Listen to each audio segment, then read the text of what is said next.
ഇന്നിപ്പോൾ ഒരു MLA നിങ്ങൾ കേട്ടില്ല, ഒരു MLA ആകെ ഡങ്ങറായി നിൽക്കുകയാണ് ഒരു മെസ്സേജ് അയച്ചതിൻ്റെ പേരിൽ.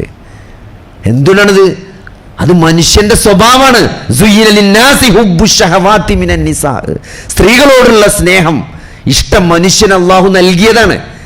കുതിരകളോടും, മേൽത്തരം കുതിരകളോടും, സ്വർണത്തോടും വെള്ളിയോടും സ്ത്രീകളോടുമുള്ള ദേഷ്യം മനുഷ്യൻ്റെ ഇതിൽ അള്ളാഹു ഊട്ടിവെച്ചതാണ്. അത് മനുഷ്യന്റെ പ്രൈമറി വികാരമാണ്.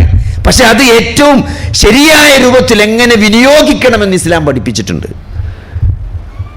ഹായിന്ന് വിട്ടു, പിന്നെ എന്തൊക്കെ തിരിച്ചു വന്നു, അങ്ങോട്ടായി വിട്ടു, ഇങ്ങോട്ട് നാട്ടുകാർ മൊത്തപ്പോൾ ചർച്ച ചെയ്യാണ് ഓലെന്തൊക്കെ മെസ്സേജ് അയച്ചത്.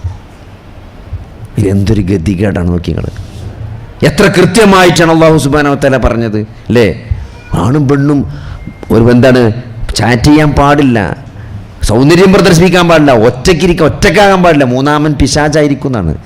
അന്യ സ്ത്രീ പുരുഷന്മാർ മിങ്കിൾ ചെയ്യാൻ പാടില്ല, ഒറ്റക്കാകാൻ പാടില്ല. അതൊക്കെ ഏതോ 7-ാം നൂറ്റാണ്ടിലെ എന്തോ കാടൻ നിയമങ്ങളാണെന്നാണ് ആൾക്കാർ പറയുന്നത്.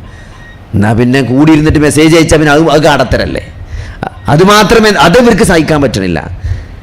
മെസ്സേജ് അയക്കണീന് കുഴപ്പമില്ല, കൂടിയിരിക്കണീന് കുഴപ്പമില്ല, പിന്നെ ഇതൊക്കെ സംഭവിക്കൂലേ? കാരണം പിശാചല്ലേ പിന്നെ ഇടപെടുന്നത്.